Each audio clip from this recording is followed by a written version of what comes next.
Hello. Welcome to the Sleeping with the Enemy. You've got the access, but who's got the editorial control? A provocatively titled, some might say cynically designed by The Guardian to lure you away from the Games of Thrones masterclass. The enemies are the big companies and institutions allowing access documentaries who just happen to do rather well out of it once the cameras roll up.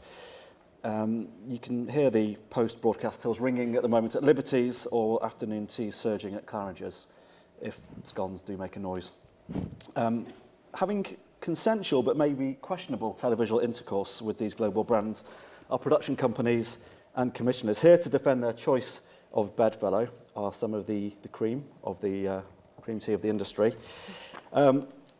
Jonathan Smith, Creative Director at The Garden and Executive Producer of 24 Hours in A&E, the upcoming 24 Hours in Police Custody and producer of The Family and One Born Every Minute. Nick Catliff, Managing Director of Lion TV, who recently made a very British airline. Nick used to be at the Beeb, where he produced and directed for Inside Story and 40 Minutes, and also created Britain's longest-running docu-soap at Heathrow Airport.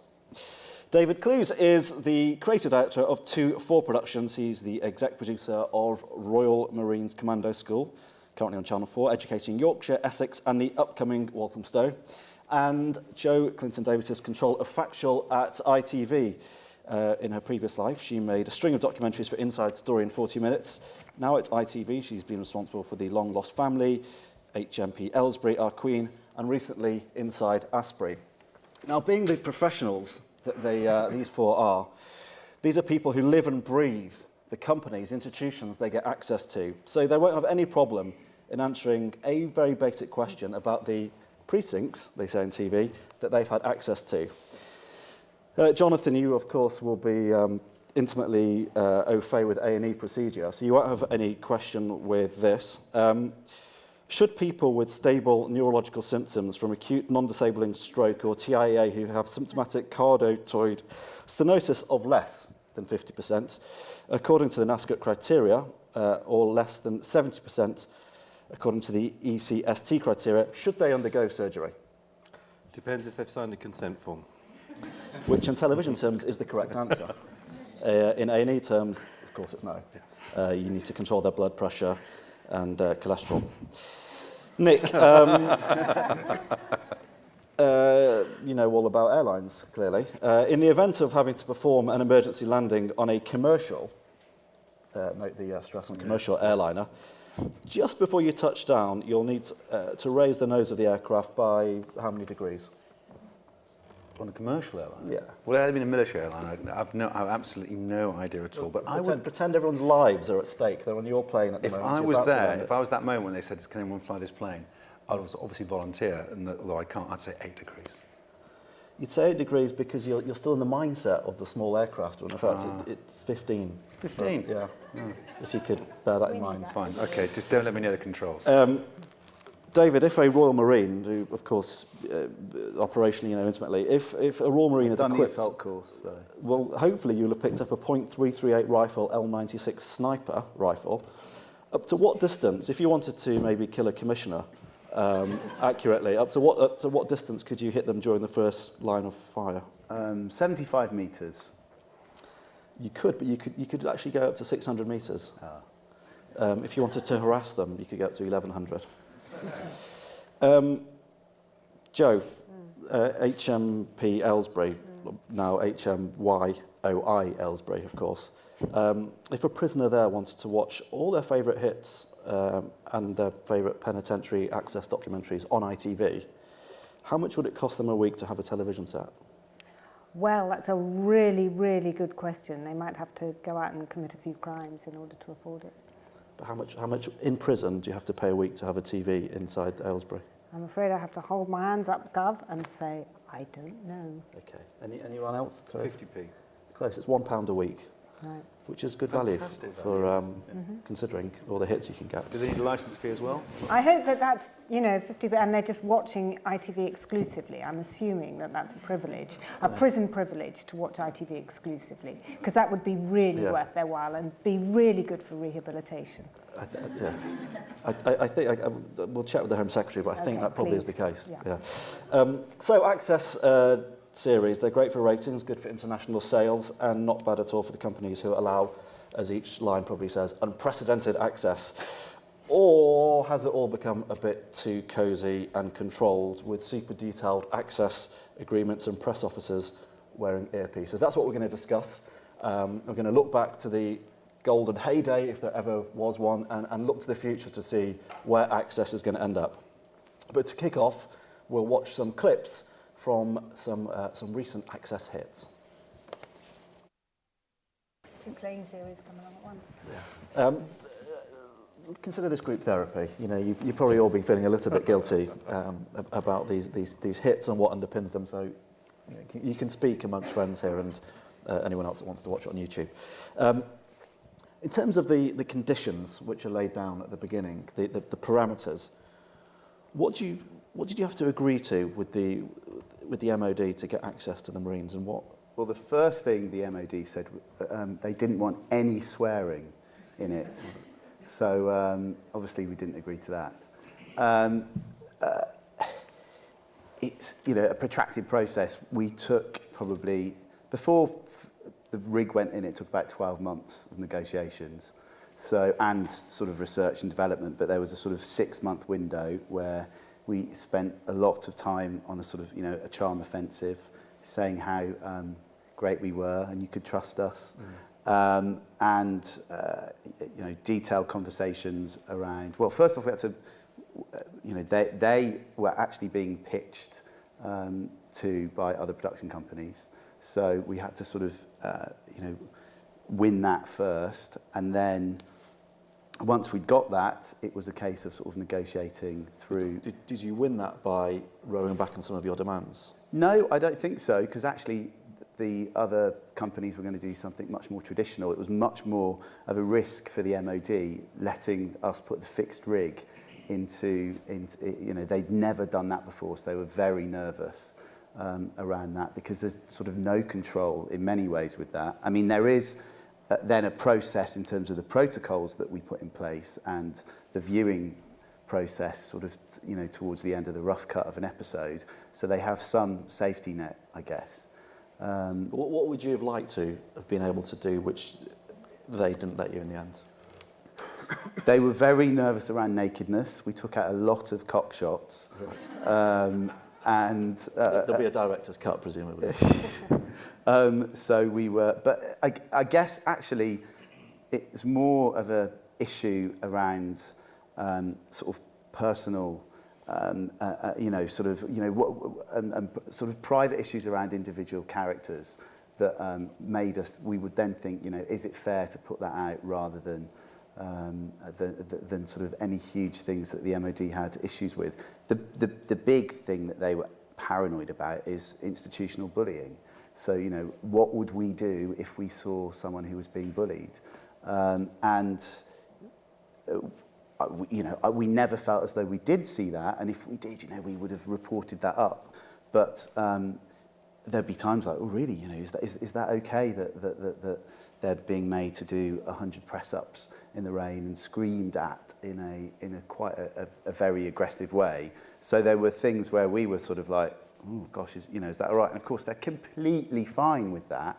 Whereas when they watch a rough cut and there's a dog that you're not supposed to have a dog in, so it was the surprising things like that that were much more. But you say your concern was around individual potential Yes. Marines. So when it came to the edits, were there times when you thought, to protect that person, I'm not going to portray that storyline? So it would be individual scenes. There was a recruit who is a main character in one of the episodes who, our introduction to him was, he was on the phone to a one-night stand saying that he'd got chlamydia. And it was a brilliant way to introduce him. And he then said that he'd been a teacher and he might be a teacher again, and that he'd agreed to be in a series about going through the training process of being a Marine, but he hadn't agreed to allow certain things like that go on national television. So I'm okay with that. I felt actually that it was a disappointment, and I would have liked to have kept it in, but You know, it is privileged to get access, whether it's to an institution or to individuals. So, you know, I sort of will weigh up what I'll fight for and what I think is fair enough. What hoops did BA make you jump through? And BA was pretty simple. I mean, I think the MOD are interesting because I always think, why are they letting us do this? Why do they want us to do it? And so much comes from there. So with the MOD, we've done lots of the MOD, as you have. You know why they want to do it, because they want to get out there and get recruits. They want to have that profile. And apparently, with since the Marines has gone out, their website for the Marines has visits to the website has gone up by 400%. Yeah, exactly. So, you know, they're very happy about that. So with BA, we got on to BA. I've been a BA stalker for many years, actually probably ever since doing the airport series 20 years ago. And they've always been very difficult to get into, very difficult organisation to deal with, because they've been having lots of problems. You know, they've been falling out with the unions, they've been losing money, etc., etc., etc. And dealing with BA is very like dealing with the BBC. They're very similar organisations. They're very big, they've got lots of problems, they're one cock up away from public disaster in their minds. But above all, they've got this sense, everyone in the BBC, just about, and everyone in BA thinks that they embody the organisation. So as a result, they slag it off amongst themselves, but if anyone from the outside attacks them, or is considered to have attacked them, they close ranks very well. So I think working with the BBC all these years is actually quite useful when you get to work with BA. And then you get to that stuff you say, the things that bother them, really bother them, like uniforms, you know, I don't care about. And the things that should bother them, in my opinion, they don't care about. So you get into all those areas. But in the end, the hoops they made us jump through are exactly the same as yours. I'd stalked them. I thought it was a one-to-one relationship. They say, yes, we definitely do a big access series. And by the way, we're throwing it home to 10 other companies. So we then had to go through a beauty parade, I'm sure as you did. Yes. We go down with a glossy brochure. We tell them how great it's going to be. We line up all the evidence of the other access series we've made in the past. And then you see what happens. And the Marines are using our taster tape on the Families Day. They think that it's something that works for when you're pitching to BA, are you saying this will be good for you? Your business? No, absolutely not. I mean, for two reasons. One, that would completely compromise your position. Or three reasons. It would totally compromise your position. You'd look like a used car salesman. And above all, you never tell someone what their business is. You don't go. I'm sure you didn't go to the Marines and you didn't go to to a hospital and say, right, this is going to make you look great, because that's up to them to judge. And the only reason they're talking to you is because that's the decision they're thinking of making. When you were filming, the press officers were present. They were. Were they wearing earpieces? They were sometimes, and I think that's a really interesting development that's happened. So they say, we want to wear earpieces. I say, no, you don't wear earpieces. They go, okay, fine, we won't wear earpieces. And then you're filming on a plane.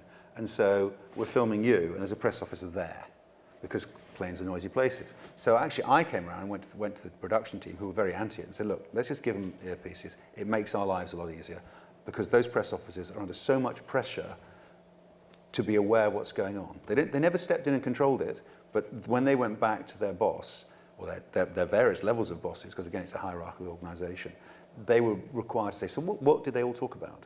And they needed to hear for that reason. So actually, I just said, well, you know what, this isn't a battle that's worth fighting at all, because we could fight that battle and the filming would grind to a halt, so we let them have earpieces. So at no point did a press officer with or without an earpiece say, hold on, you can't say that, stop. I wasn't there, but I didn't hear that. What I did hear was very much, and we had lots of conversations with them about it. You chat to someone who's interesting and informed and confident. You go and film them 2 or 3 days later, and they weren't.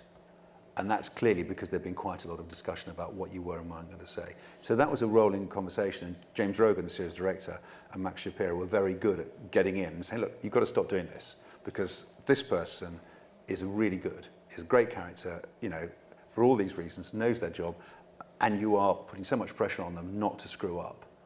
That we're not getting what we want, and you're not getting anything out of this at all.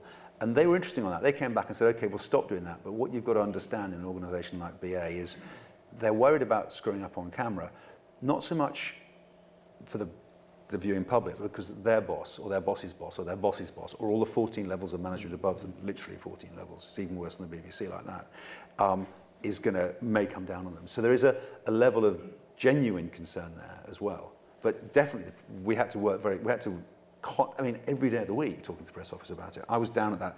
As I came up on the plane today, I flew over the BA headquarters and thought, you know what, I've never got to go there again. And I went, you know, we were in there every 2 weeks for a year and a half. Jonathan, would you be happy for a press officer, say from the NHS, to wear an earpiece? The press officers are never there when we were filming Womborne or filming A&E. I did once have a press officer who tried to stop us filming Do a Series about parole, and we got in a big fight about it, and we got banned from every prison in Britain and the parole board in the end. So that was very difficult. He was stepping in to say what we could ask and what we couldn't ask about things. But on A&E and Womborne, we didn't have a problem with a press office like that. But if they wanted the press officer to be on site with an earpiece, would you sign off on that? I'm not sure I would, actually. I just don't. Firstly, I would argue that I don't see the point of it, and if they don't trust us, we need to get back to talk to the press officer's boss, actually, about it, because we haven't sorted enough about what we're doing to start with, that you need a press office there. But secondly, and it's one of the glories of having the rig, is there isn't anywhere for them to go. I mean, they can come in our gallery, but we can just shut the door. But they can't wander around on the floor and tap you on the shoulder. One of the advantages of the rig in filming is that once it's up and running, it is a machine. It's quite remorseless, so it's quite hard for anyone to know what you filmed, what you might have captured. I mean, When you actually film. If we're on 24 hours in A&E, we've got 100 cameras in that hospital. They film 24 hours a day for 6 weeks, and 7 of them generally are permanently recording. So that's, you know, hundreds of hours of rushes a day. Press officer hasn't got a chance unless he's got a relationship with us, that we view the films and we can talk about it. So in those cases, I think that it doesn't come that a press officer would wear an earpiece. If when I was a director and press officers came around, I did what lots of directors do, and you just turn the camera on them, you know, or you get very cross about it and make it difficult and try and cause a problem with it, because you just can't work that way. Were you tempted to turn the camera on BA's press officers at all? No, I mean, I think it's different series, different organisations. You've got someone like BA. I mean, there's lots of practical issues filming in airports, like prisons. It's a similar thing in many ways. That, you know, you're airside, you actually have to be escorted. There's no way around that. That's just got to happen. I mean, even when we did 20 years ago, did airport, there was always a press officer there. Now, frankly, the press officer was always In not. Aylesbury, there wasn't. Really? No. But they must have been escorted by someone there, otherwise, because you're in a prison. What was amazing was that the quality of access was really unfettered. I mean, you know, when you're a commissioner, you're not on the ground in the same way. But I knew that, I understood that, and I think there were even times when they got the sort of keys to the place. And that's rare, but that's what you fight for. That's what you really want. And I think that's why somewhere like Strangeways or Aylesbury had that sort of visceral immediacy that was really extraordinary. And I think getting access, and I'm not saying, oh God, you should or shouldn't work with press officers back in their area. That would be, for me as a former director, that would be really difficult. It's about dialogue and conversation and explaining to people sort of what your show is about and why you're filming something and what the rationale is. And that when I was a director, and certainly in a sort of metaphorical way, it's a sort of list of things that people were unhappy with that we would discuss afterwards, and half the time you'd be able to cross them off. But nowadays you have these lengthy agreements beforehand. You have pages and pages that go on for months. You have to manage a relationship with press officers whilst filming, and then afterwards, presumably they have a say in the viewing suite. It's no longer just the commissioner who sat there with thoughts on what the rushes look like. I don't sit in viewings with press officers. I mean, I think we do and those you do, of before, course. You know, after you've seen it, we'll have a viewing with 4 people. So commissioners will see it first, and you know, it's a rough cut that we've sort of signed off on, and then they'll come in, and you could have 4 or 5 people that will come along. And sometimes, you know, again, it's the ones you think are going to be the dangerous ones that are going to be unhappy about things can totally be the sort of, you know, advocate for something. So Joe could see something, and then the MOD or whoever might come in, and at her next viewing she said, "Oh, where's that scene gone?" Well, no, it's gone because the MOD wanted it to go. Well, no, I might go, "Oh, I've decided I don't want it in." No, I wouldn't. I would. It's a conversation with the channel and the production company. So, you know, I'd pick up the phone to Joe and go, "Look, this could be an issue," and Joe will say it's staying in. Generally, the commissioners will do that, and do they have any veto rights?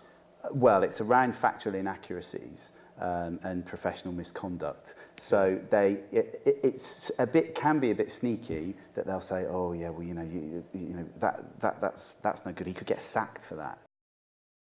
Thank you very much, Chief Inspector. Yeah. Last week. By the way, you'll stop and search. Yeah, indeed. Yeah. They were telling us what order to put the series out in last week, so trying to. Yeah. But that's a great thing, though, isn't it? I mean, you don't listen to them, and certainly when they BA do that all the time. If you show that engineer talking about that, he's going to get fired. Well, of course he's not. Yes. They're just having it on, but Yeah. you want them to be engaged in it, don't you? I mean, that's part of it. The MOD are the best, I find. You get a bunch of soldiers in the room, and in no time at all they're turned into directors. But once they've done that, they're on board and they're signing off on stuff that they. Are you comfortable as a commissioner knowing that the companies and the institutions are having a say in the edit and trying to use whatever power they can around the edges to influence? I think that, you know, in the end, we've got editorial control, which is about factual accuracy. In the end, I think audiences are savvy and don't actually want to see a puff piece for a company. It gets very boring, and we've all watched documentaries that are ostensibly about access and really don't have any, to use a cliche, grit in the oyster. We all want to sort of get into companies at a moment in time, like Virgin, where it's facing difficulties and you want to see how it copes with them.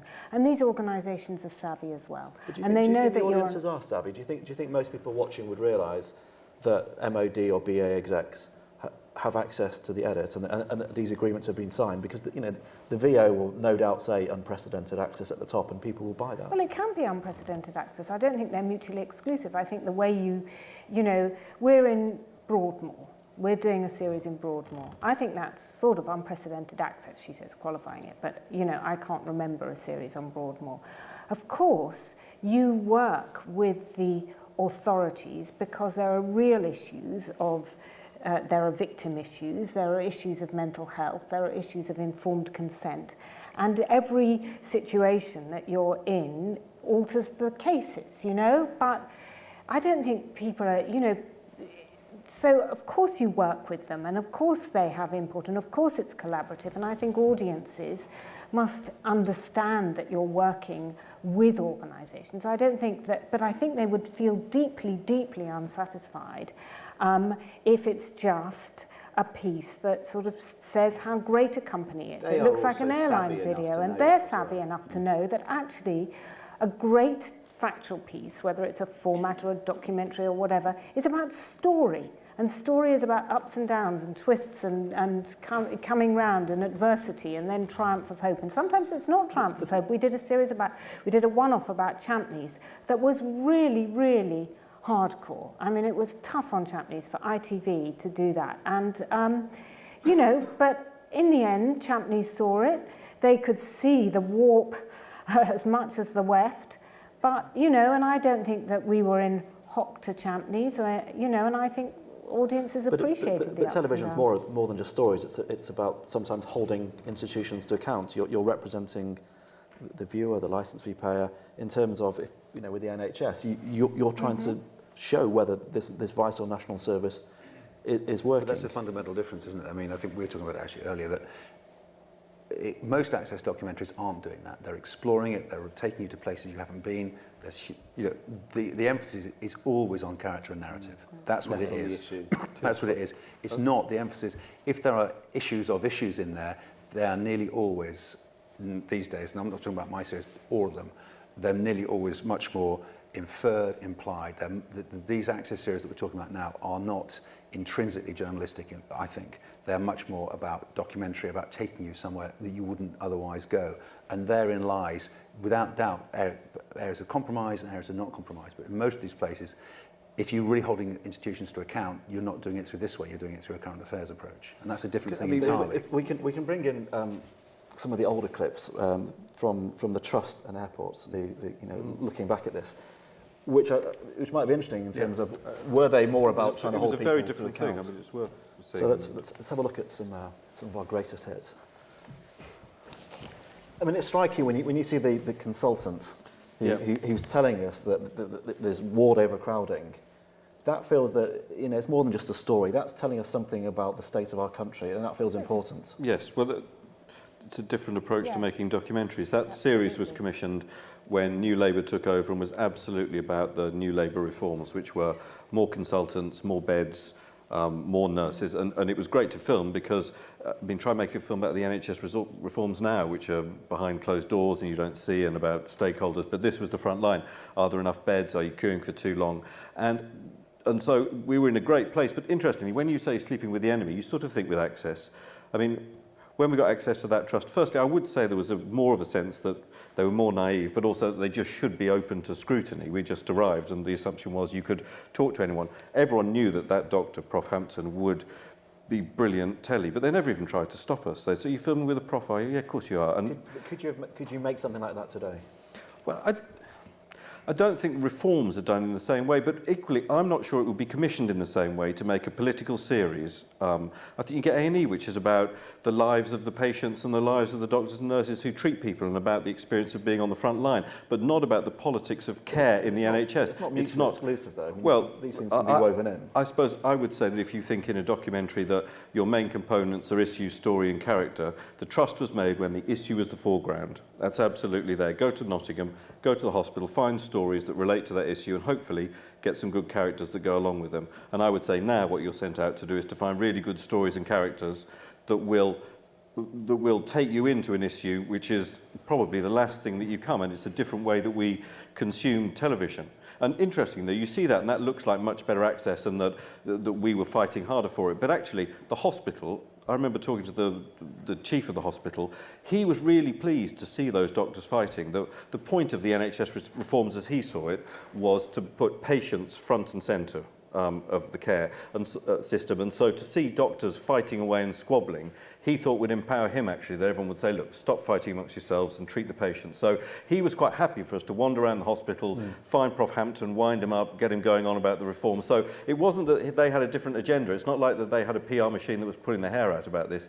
That quite suited them. But is there a bit of the filmmaker in you that looks at that and think, actually, I'd quite like a bit more of that grit in the stuff that you're commissioning? Well, people I work with always know that I sort of like grit depending on what the project is, what the commissioning decision is. I think that the Trust was a very different commissioning decision for a very different type of channel and a different moment in time.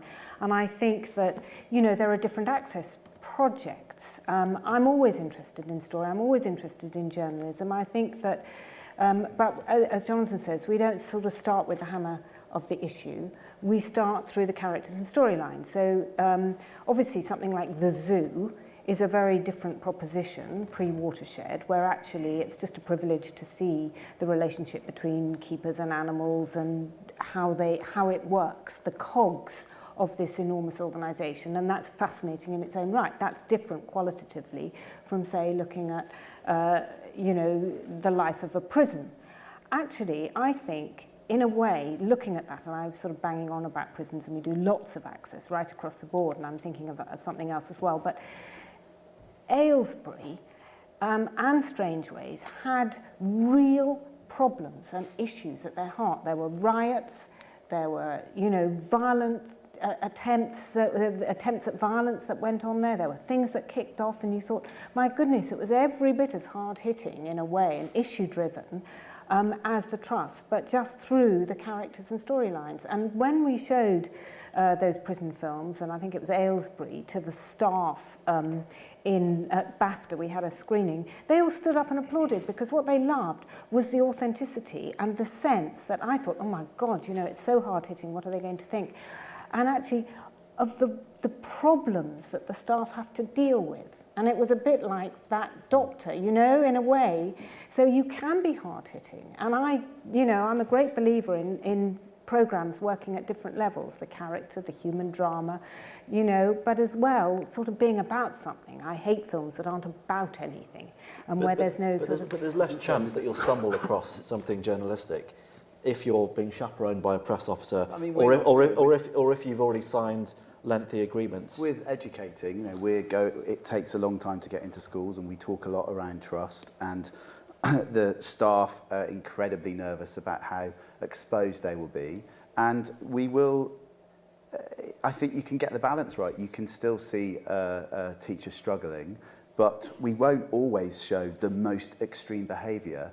of a child in a classroom, A, because it's not appropriate for the kid, and just because that teacher's handling it badly that day, it doesn't mean they're a bad teacher. So I guess, you know, there's it's sort of, you know, you have to sort of debate all of these issues as you're making the films.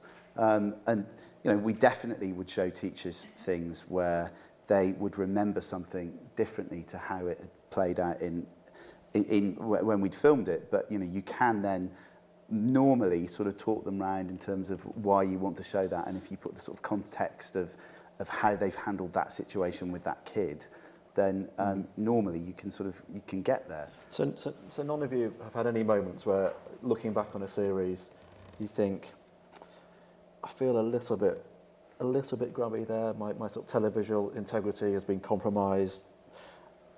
They slightly got one up on me. I wish I could have gone down that route or put that sequence in. I think for us, I mean, with a series like BA, but lots of series, I mean, there's obviously a complicated dialogue going on. I think what you're saying about educating is absolutely spot on. If you wanted to put in the scene where the teacher's totally crap, we could make a very different series do that, where it shows a school that's in chaos. Yeah, you can do that because that's the contract you've got. You retain editorial control. You choose not to do that for lots of quite complicated, but I think very valid reasons. That's one reason why the series is great, because it feels that it's got heart, it's authentic, but it's not cruel. Yeah. I think that's a very important thing. You know, there's no point giving them a kicking, and I don't think the audience is going to want that. No.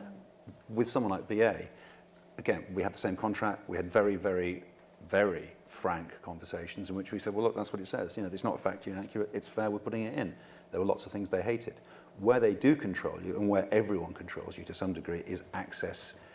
We hold up the safety net. You'll see it at the end. We'll correct factual inaccuracies. What they're actually doing is going, okay, but there's some things which is not like you see. And that's where it gets really tricky. And that's where your job is, to try and make sure you do get to see those things. And that's difficult. And, you know, I think what you're saying about A&E is probably different, because they seem to have just opened the doors. But in lots of institutions, they do control your actual physical access to things. And that's very frustrating. And that's where there's a constant rolling battle going on whilst you're making the film. I think you want a balanced, authentic portrait. But we can't forget that, you know, we're all in the entertainment business as well. We're not making Panorama either. I mean, there's a real job for Panorama, there's a real job for Expose and, you know, our own series Exposure.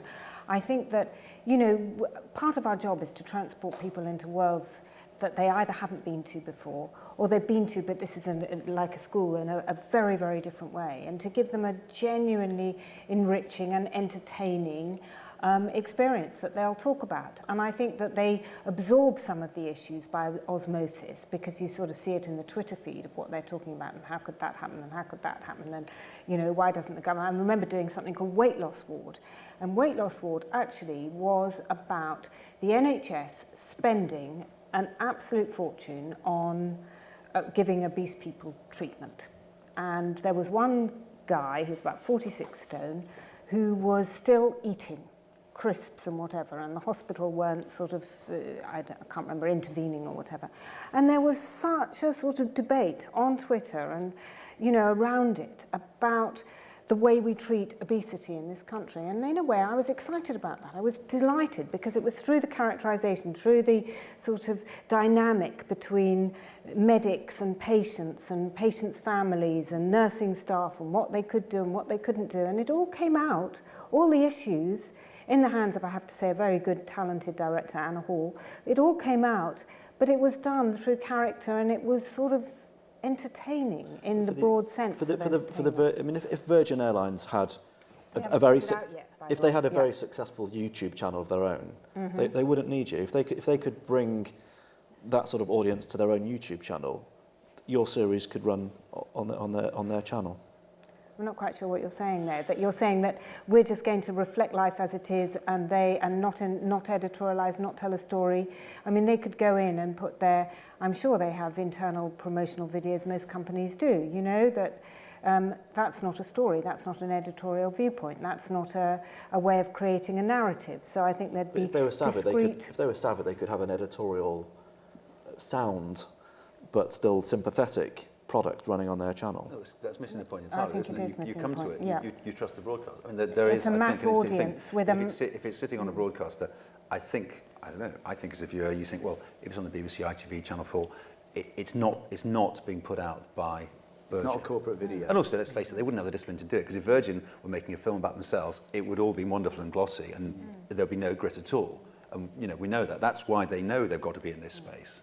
And that's the whole point. They know they need to be on the BBC or ITV, if they're going to get out there and get to a large audience. And the job of the director, or the job of the director, production company, whoever, is to sort of distill and extract elements from that broad corporate picture that they may not have seen and put it together into some sort of new jigsaw puzzle that feels fresh, that they, because they're not program makers, they're not storytellers, wouldn't be able to do. One of the battles we have on Marines was that there were departments at Lympstone at the base that would just close their doors. So even though they're, the senior members of the team even would be agreeing access at an MOD level, like the psychology department, for instance, just would not give us access, because for them it was a battle to get recruits to go and see the psychologist, so that it's such a sort of secret, confidential thing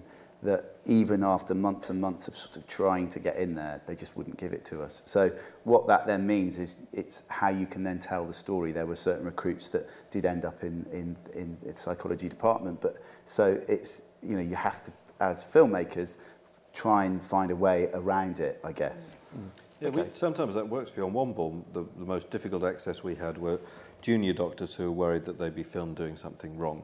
Although one of the advantages of hospitals is whatever agreement you've got, which is their biggest fear about being filmed, there's nothing you can do. They can get the footage anyway, so it sort of gets missed.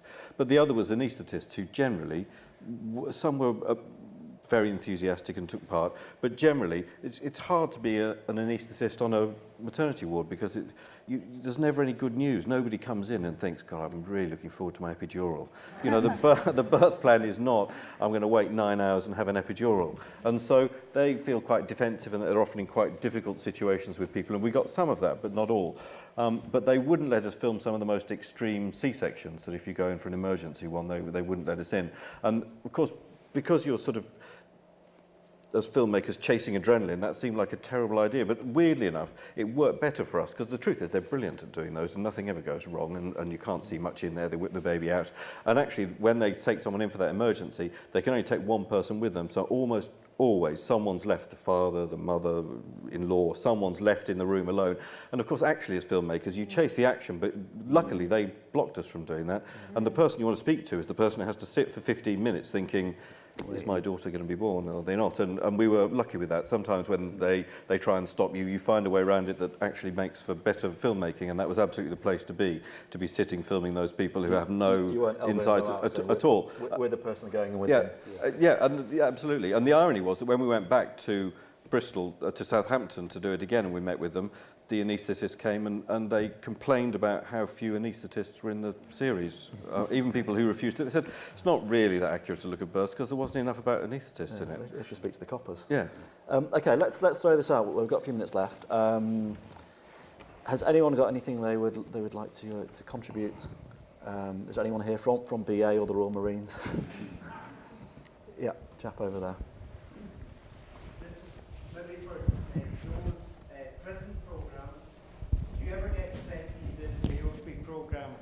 Sorry, Nick Lowe from Demas Productions in Glasgow.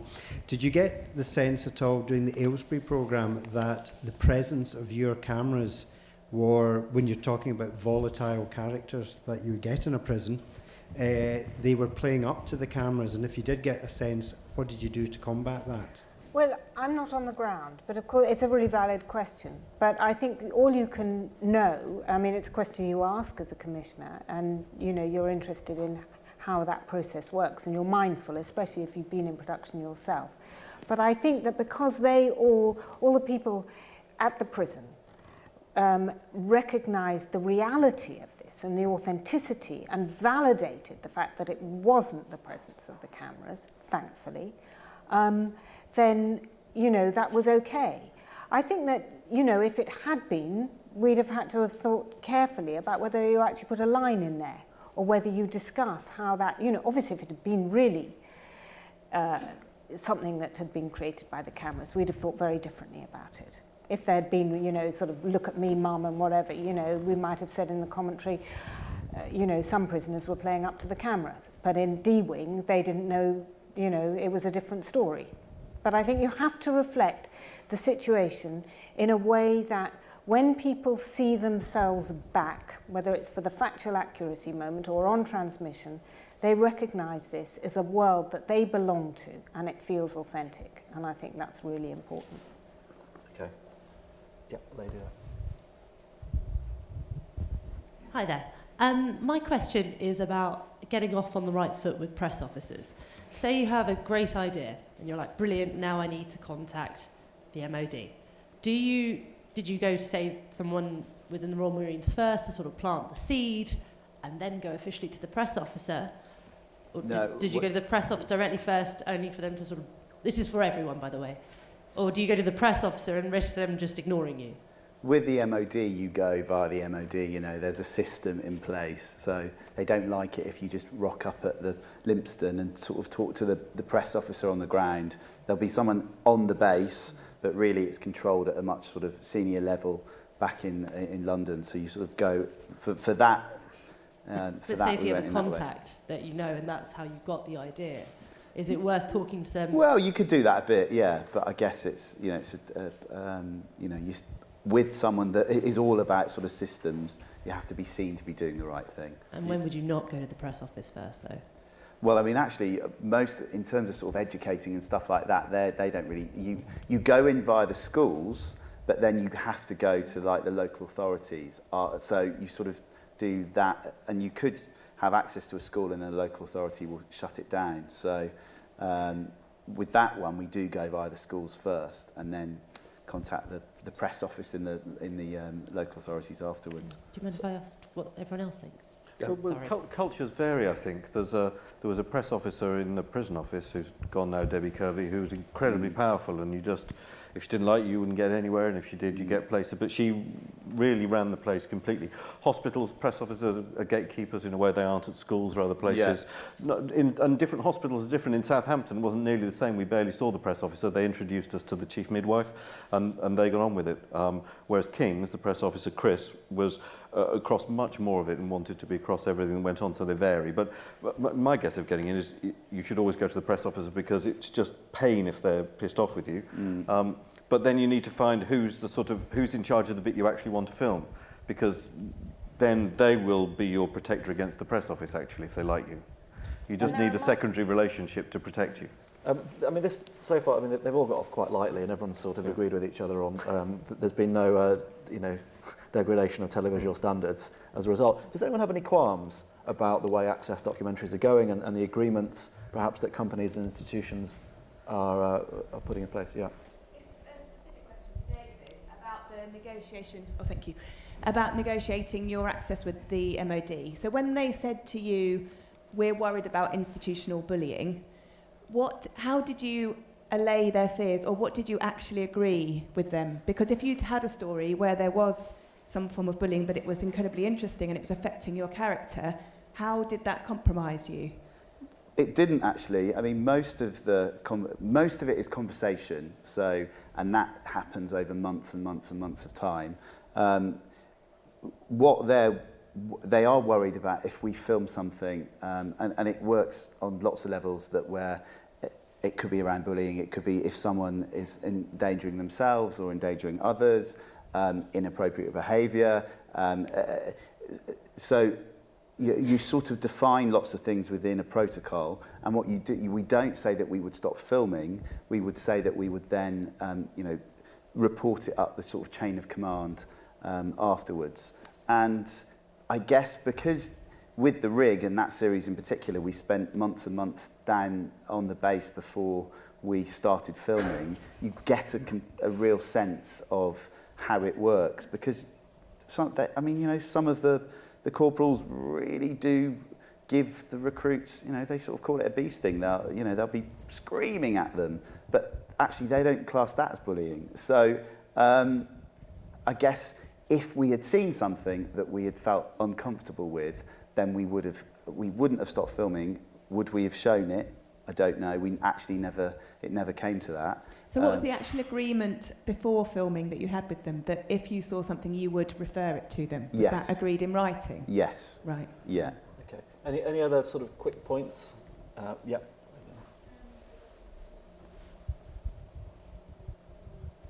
Hi, Colleen Flynn, Keo Films. This is kind of a hypothetical question, but I was just wondering whether you thought, when it's publicly funded organisations where the taxpayer is paying an organisation, I mean, the NHS and the MOD are normally very, very friendly, but some areas of publicly funded access are more closed, whether they have a right to deny access to the television cameras, or whether there should be more of a broader policy, like councils, for example. The law's just changed where cameras now have to be allowed inside council meetings, where perhaps there should be broad access allowed to any publicly funded organisation, and whether you think that's something that we should discuss more as an industry.